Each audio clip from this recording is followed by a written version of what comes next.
Good afternoon, friends, family, listeners, colleagues, associates. Welcome to another episode of Official Rules, a Sweepstakes podcast. I am your host, Jay Victor. Hope everybody had a great week last week. I personally took the week off from doing a podcast to try to get some more ideas, had some personal stuff to do, had some taxes to do, had some shoveling to do in the Northeast because we are in the thick of it. Today is February 19th. It is a beautiful and bright New England afternoon, but just when I thought we were over getting any snow, we've been getting hit over the past month, but it's fun to be outside. Nice to get some exercise, shoveling driveways and walkways, and I'll be honest, I don't shovel my driveway. I do have a snowblower. But that being said, I'm able to do my sidewalk in our little neighborhood, doing the neighbor sidewalks and a couple of my neighbors' driveways because we have small properties and we got a great little community here. So it was a nice week. I was trying to think up some new ideas because as much as I enjoy the comments about the podcast and people leaving comments on YouTube and through the various podcast websites and also via email at sweepstakespodcast@gmail.com, I really appreciate everybody reaching out, telling me how much they enjoy the show, also getting nice comments on Sweepstakes Advantage in the forum.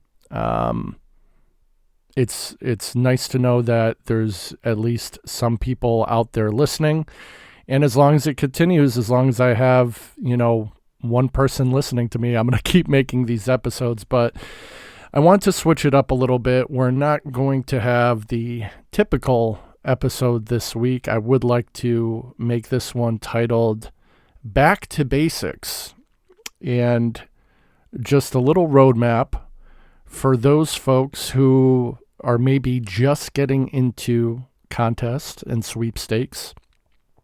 And the reason I want to do this because to this day, on our public and private Facebook groups and through email and through various sources, I always see beginners asking, where do I find sweepstakes?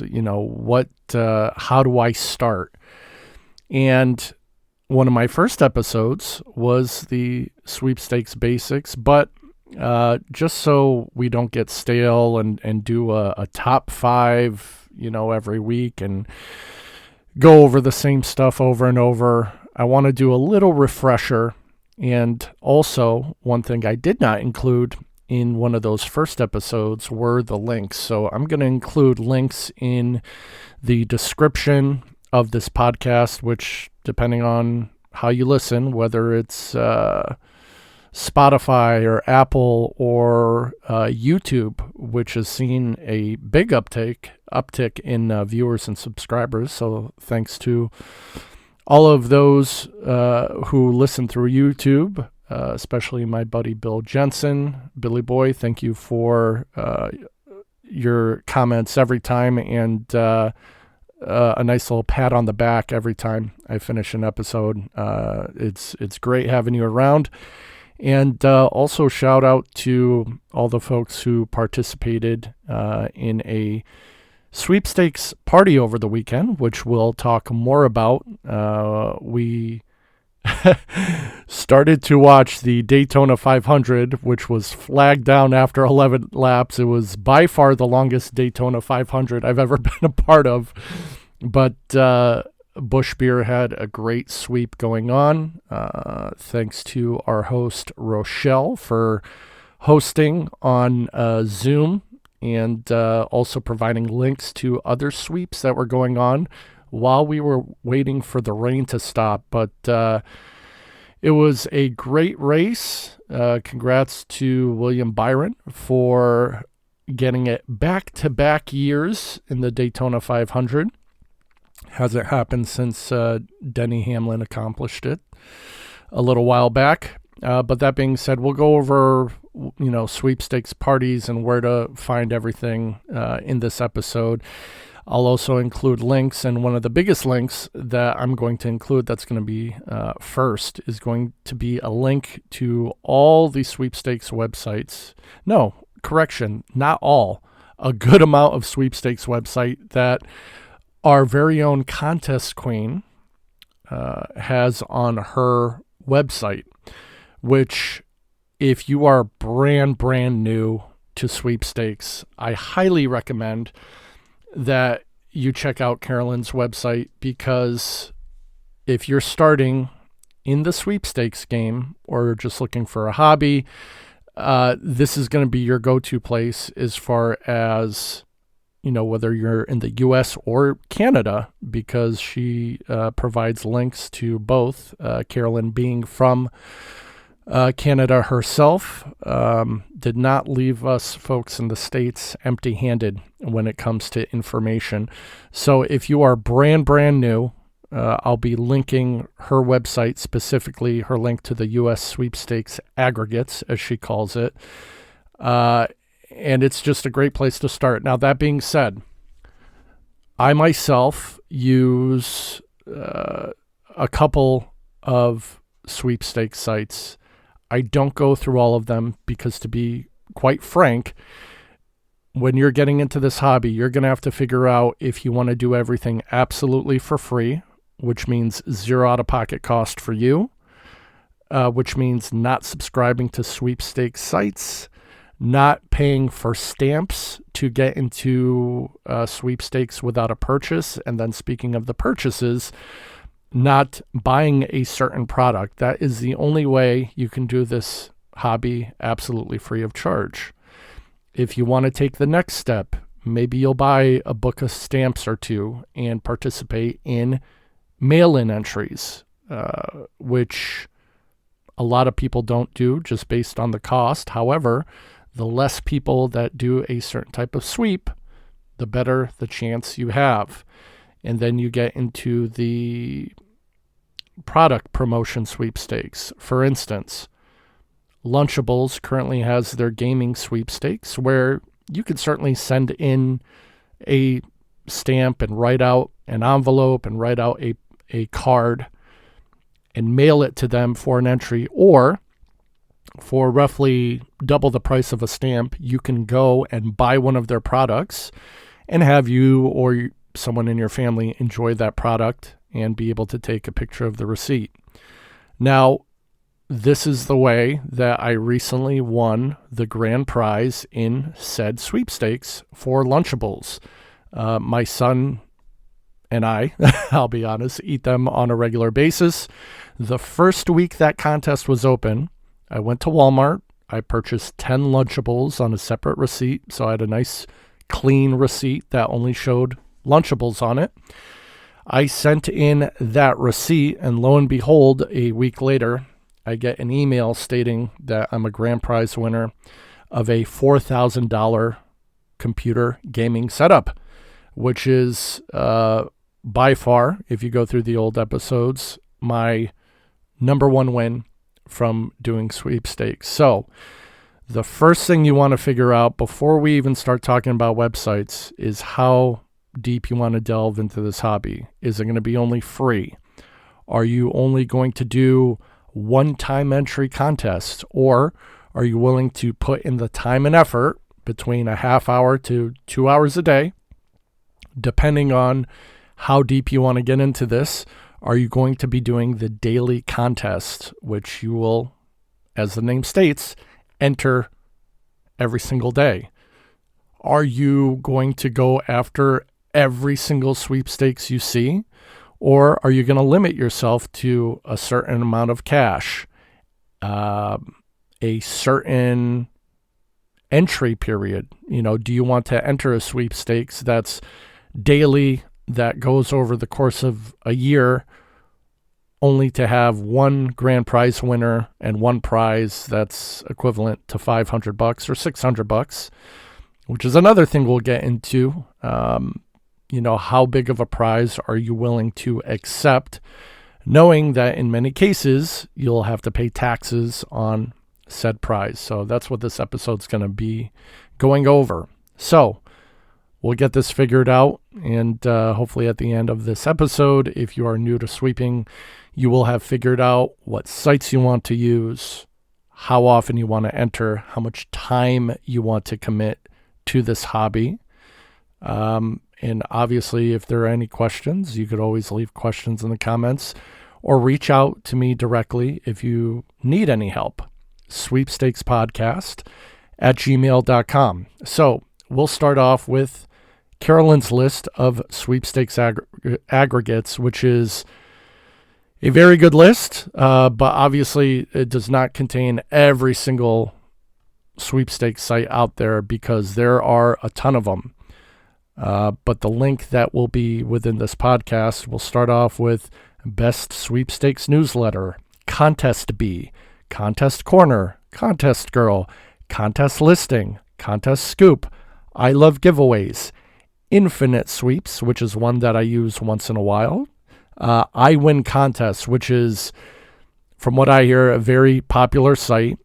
They do have a subscription model, but a lot of the OGs in this game who have been doing sweeping for a long time subscribe to that site. They win a lot of contests, and again, something that you would want to consider. Is it something where you want to subscribe to get that little bit more of an advantage, to know about sweepstakes that other sites may not post?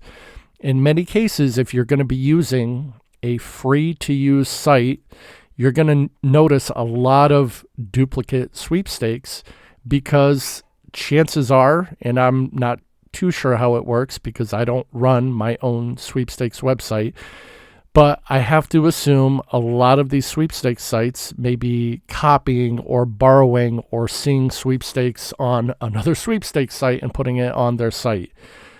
Who knows? But from what I hear, I Win Contest does have the inside track on a lot of these, and they post a lot of sweepstakes that you will not necessarily hear about on other sites.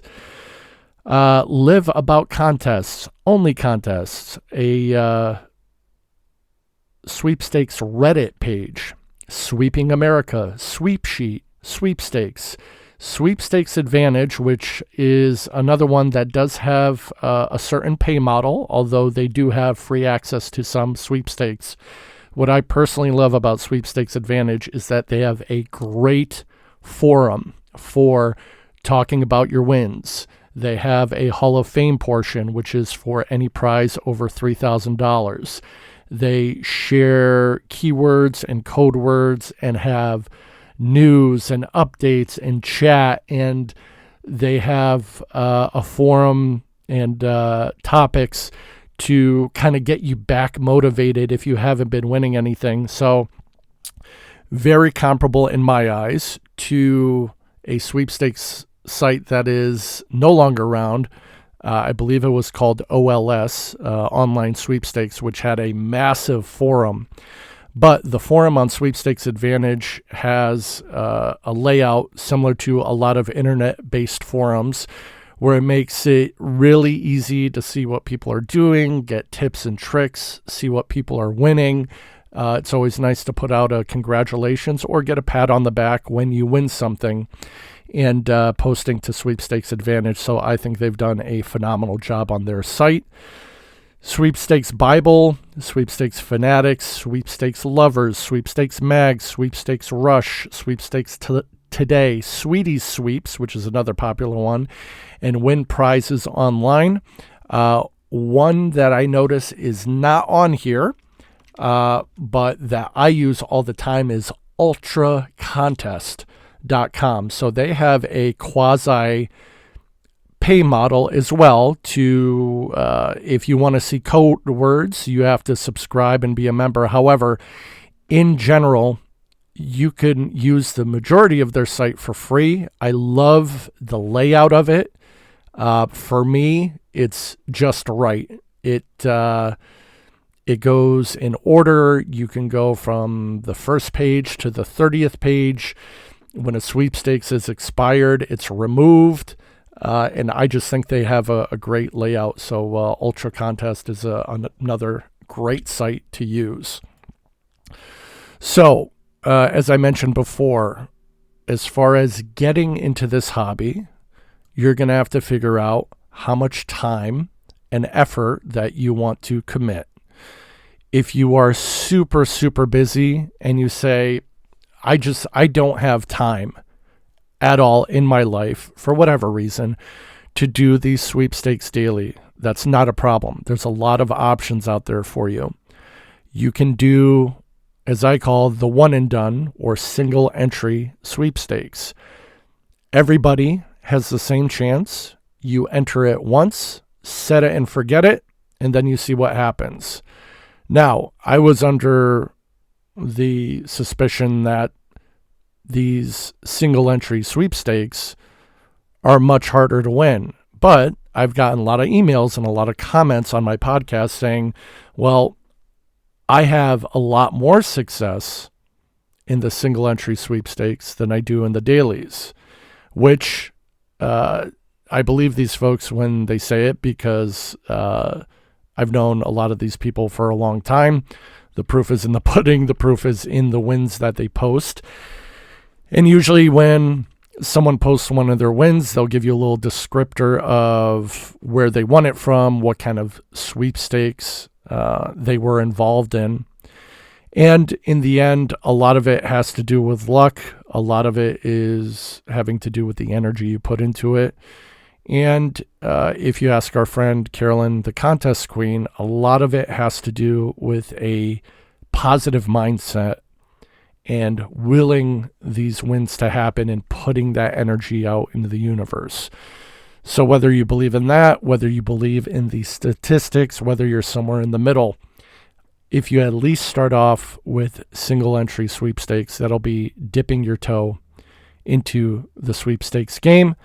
If you want to do all of them, you can go to a website like one of the ones I listed, to Ultra Contest, to Sweepstakes Fanatics, to Sweepstakes Advantage. Most of them do put them up in a chronological order, and they will tell you whether it is an active sweep or not. If it's something where you want to enter all of them, as many as possible, start with the oldest one that's going to expire. So you're not in danger of missing one of those. Have at it. And in my case, if it's a single entry sweepstakes, my personal way of doing it is that I will always hand type out all my information, because many of these sweepstakes and the providers and promoters of this sweepstakes can, in some cases, see if you're using any type of robotic version or some type of macro to autofill their sweepstakes. So if it's a single entry promotion, I will 99% of the time just type out all of my information cleanly, double check it before I hit send, and send it out, just so there's no chance of my entry being disqualified. Now, if you want to go a little deeper into the hobby and you're going to be doing daily entry sweepstakes, based on the amount of time it would take, I would never fully fill out every single entry form for a daily sweep. I do use Chrome as my particular browser of choice, and I do enter from my desktop in my office, which is the home of the Official Rules Sweepstakes podcast.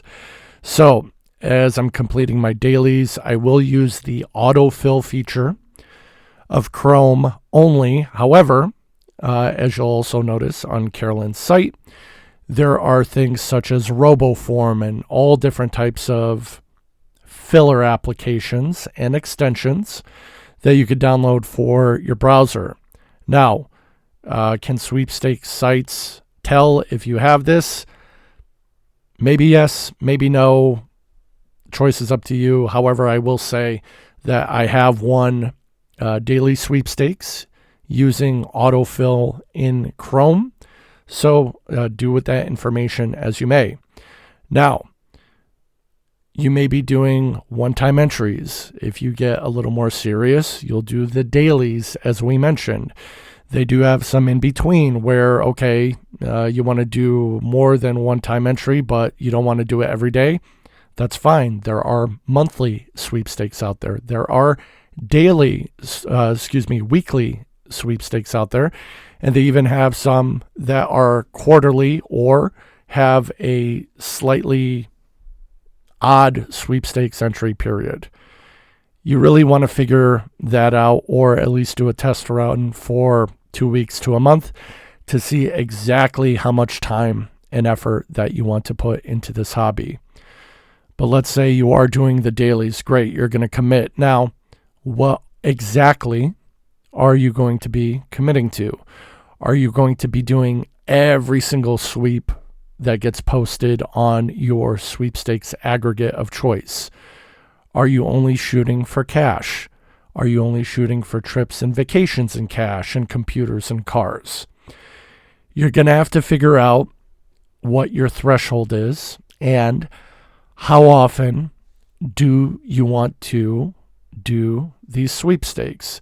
So when I started getting serious about this hobby a few years back, I would do every sweep, and then eventually the inside joke is there's only so many coolers that you can win.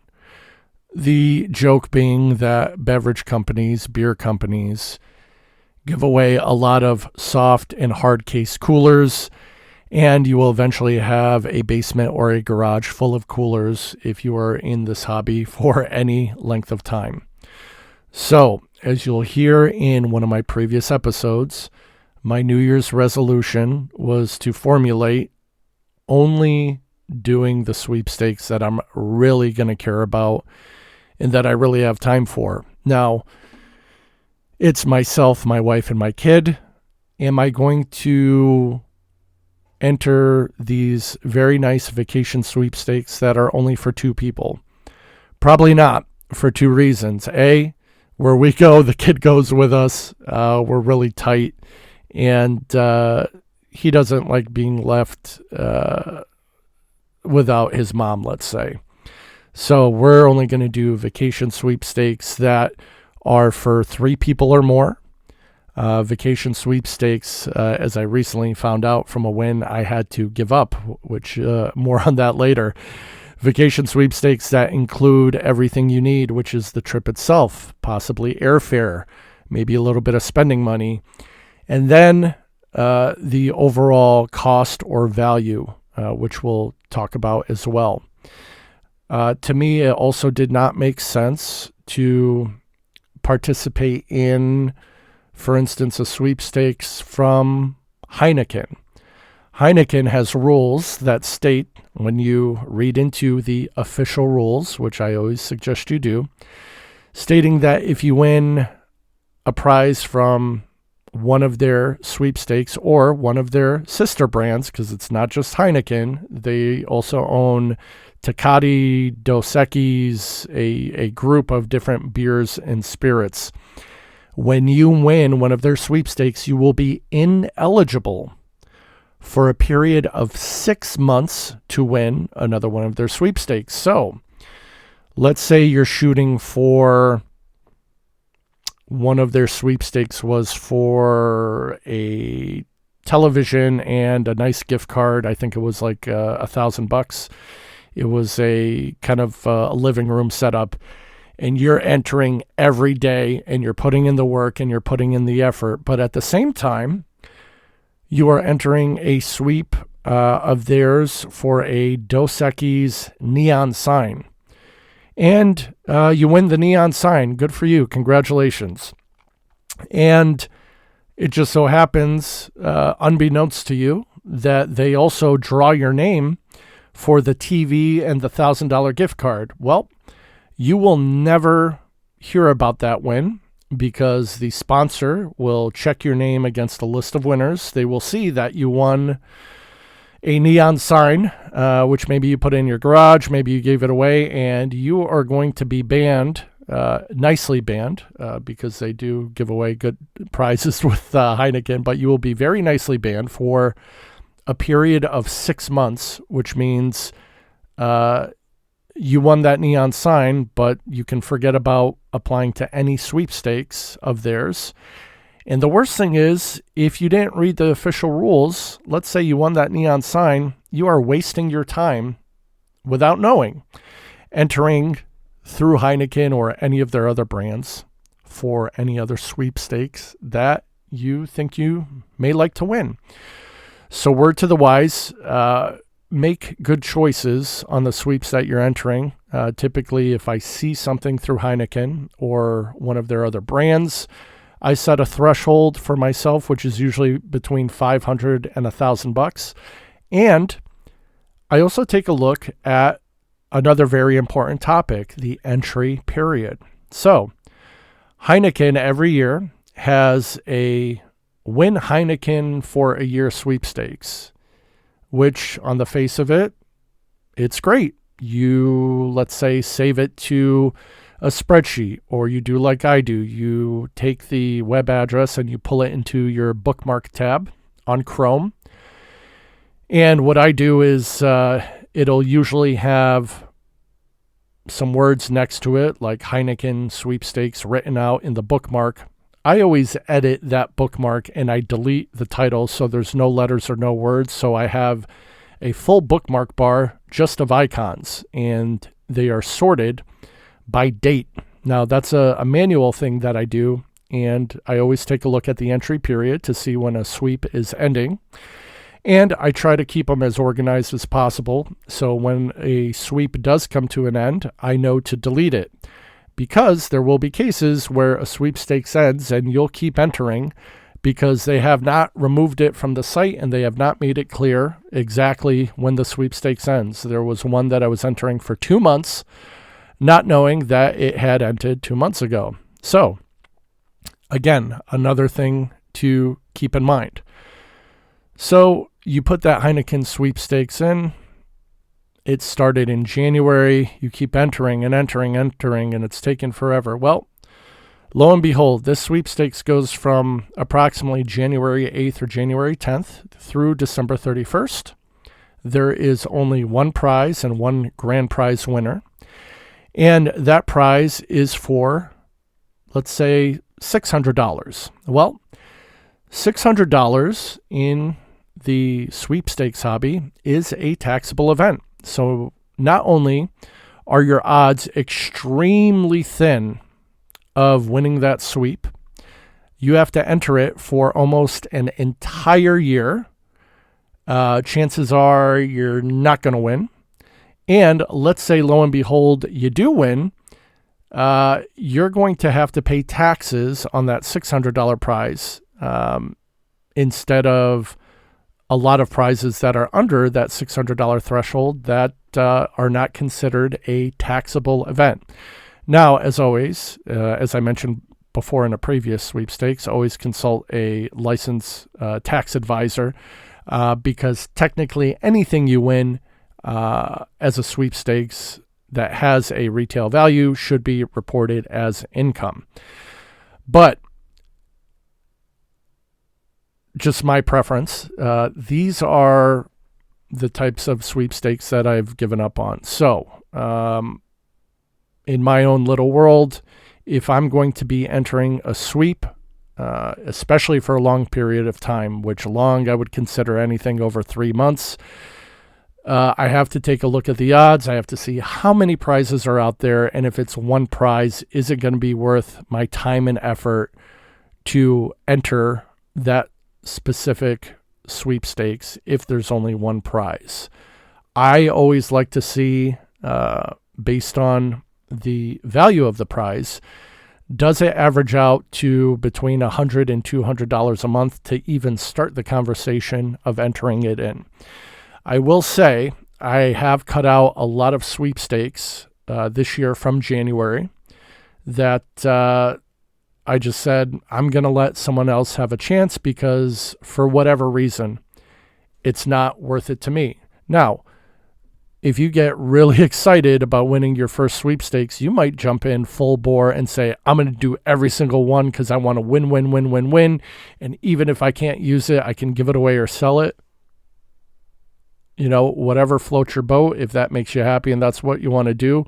I've never been one to tell people what to enter and what not to enter. There are other contests that I'm basically not skilled enough to enter, which if you come across our friend Bill Jensen, there's a lot of sweepstakes that require you to make a video about the product. And Bill is so incredibly creative, and he has a knack for making these videos and putting music to them and having a voiceover or a changed voice in the background. It's no wonder why, I'll say it, he's the man. He wins a ton of stuff. He wins back-to-back cruises. He has a great YouTube channel, Captain Billy J Travels, which he shows, and reviews different types of cruises.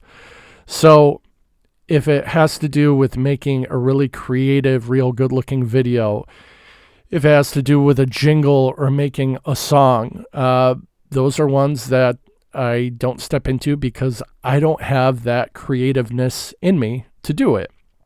I tried it once, and I tried to make a video with my son.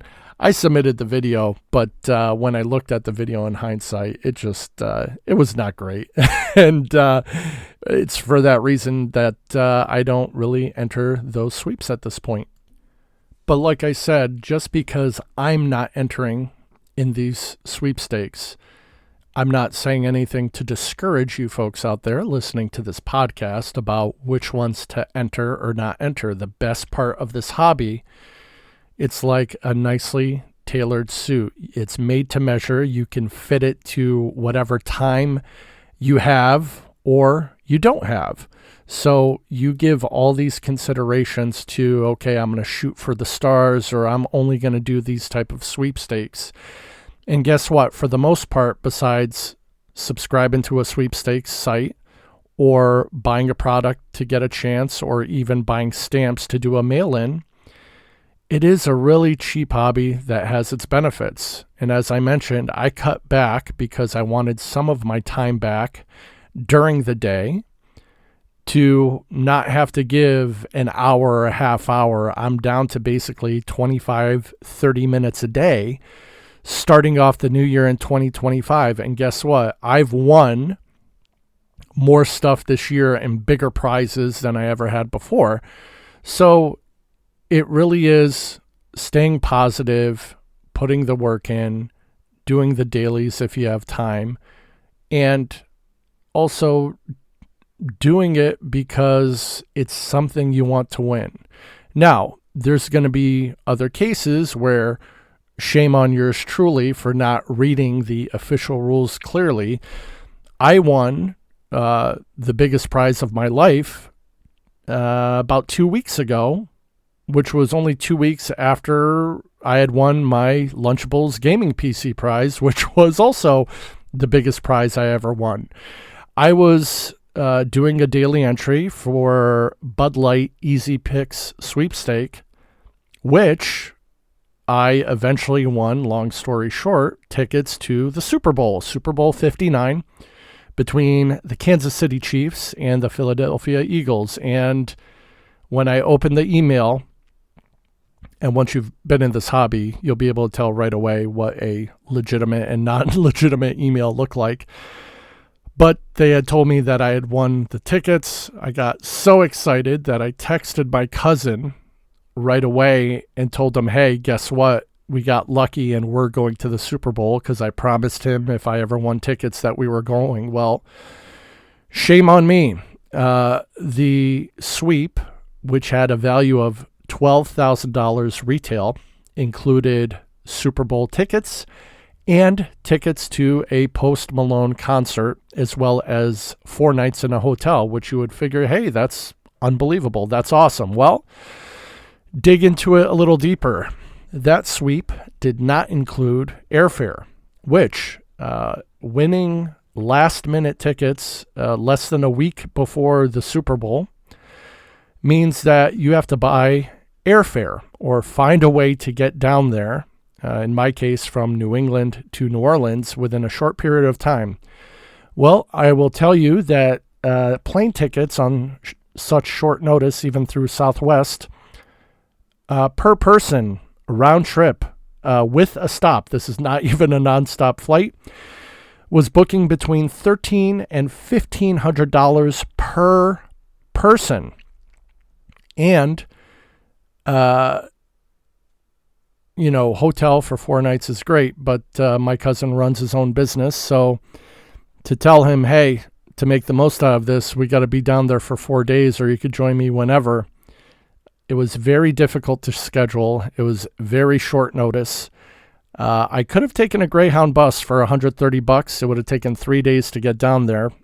So it was doable for me work-wise. But when I took a look at the big picture, and being a Las Vegas Raiders fan, going back to the days of LA and Oakland for my lifetime, considering it was 2 teams that I don't root for, plus the fact, ladies and gentlemen, that a $12,000 prize, don't forget about Uncle Sam, was going to cost me an additional out-of-pocket on top of the $1,500 for a plane ticket of roughly $3,000 on my taxes next year.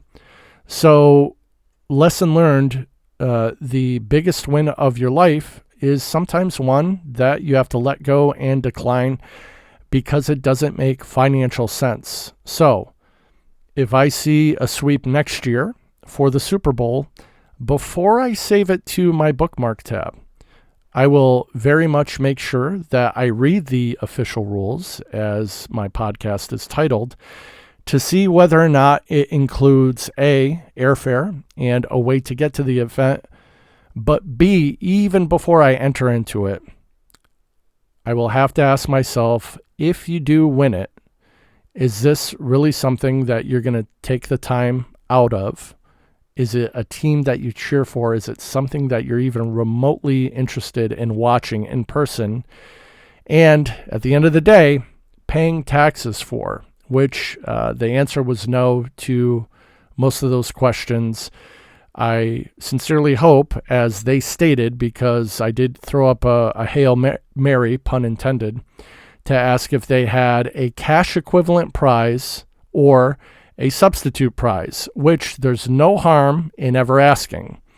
And the way the rules were written out, I figured there was at least a chance, because it mentioned that it is up to the sponsor to allow such a substitution. So when you have no other choice and you think you're going to have to give up a prize, always, always, always ask if there's a substitution or an alternate prize that you could win. Unfortunately, on my end, there was nothing. There was no cooler or chairs or anything that they would be willing to send out to me. But as they had promised, I was really hoping that they had found a alternate winner or someone to take my place. So if you were the lucky person that won tickets through Bud Light Easy Picks to the Super Bowl, I sincerely hope it was the prize I declined, and I hope you had a hell of a time as well in the end. And I hope I don't sound too sour. I was actually glad, because watching that Super Bowl from home, it was a complete annihilation and blowout, which in person, I don't think I would have enjoyed watching it. If the game was closer, maybe I would have thought otherwise, but things happen for a reason. And in this case, although I was very happy to win the prize, I was even happier to decline it and to save the overall cost of the trip. That would have cost me, when you look at taxes and trip and everything, would have cost me almost $5,000 to go on that trip. So winning something, unless it's a big pile of cash, you got to have it make sense to you financially. So I hope if you win in the future, whether it's a $600 prize or a $600,000 prize, I hope these words of somewhat wisdom, I guess, would help you in making a decision whether you accept that prize or not. So to recap, I'm going to be linking Carolyn Willman's site for Contest Queen, so you can explore the aggregates and maybe find a website that suits your needs. You got to figure out whether you want to do single entry, dailies, monthlies, weeklies, quarterlies, what type of sweepstakes you want to do. You want to figure out exactly what it is that you want to win. Are you going to be entering anything and everything, or are you going to be entering things that you may need? Are you shooting for cash? Are you willing to put in the effort to do a sweepstakes through Newport that you can win a $20 gift card? Or are you shooting for the moon, and are you going to put some kind of $250, $500, or $1,000 limit on the sweepstakes you choose to do? Again, it's going to be your choice and your choice alone. So if you're brand new to this hobby, don't think that it should be scary or anything like that. You can start and stop it whenever you like. But I will say, if you end up hitting something, you might get the bug and you might be hooked like a lot of us get. Case in point, I tend to send out some one-time entry sweepstakes to my dear mother and say, hey, this is such and such a prize. I think you should enter it. And she takes me up on a lot of them. But she's also enjoying her retirement years, so she doesn't want to get into the dailies because she has her warm garden down south and a lot more hobbies that she would like to do than entering sweepstakes. But lo and behold, she was a grand prize winner last week of the Frank's Red Hot $1,000 sweepstakes. I walked her through the notarization process, and she had questions about paperwork because this is really the biggest prize she's ever won. But they did verify everything was in good order, and she should have her check within a couple weeks. So congratulations, Mom. I'm very happy that you won that money, and it was so serendipitous because you had just spent some money to visit us the week before in chilly New England. So I'm glad you got back down south where it's warm, and you were able to win something that made up for the cost of your trip. So congratulations to Mom. And I did let her know she should be expecting a 1099 next year. So be out on the lookout for that. So we've gone over where to find sweepstakes, which ones you want to do. Eventually, it'll be time to pay the piper. This hobby is going to be completely what you make it because it's yours and yours alone. If you've been in the hobby for a long time and you're just not winning and you don't know why, reach out to me. sweepstakespodcast@gmail.com. My advice is always free of charge. I don't do this podcast for money. I do it, as they say, for the love of the game. And as Carolyn Willman says on her site, the best thing is talking to other people that are into sweepstakes. And I wish you the best of luck. We'll do a follow-up on this maybe next week, maybe in a little while. But I thank you for listening. This has been another episode of Official Rules, a sweepstakes podcast. I'm your host, Jay Victor. Thanks for listening and have a great day.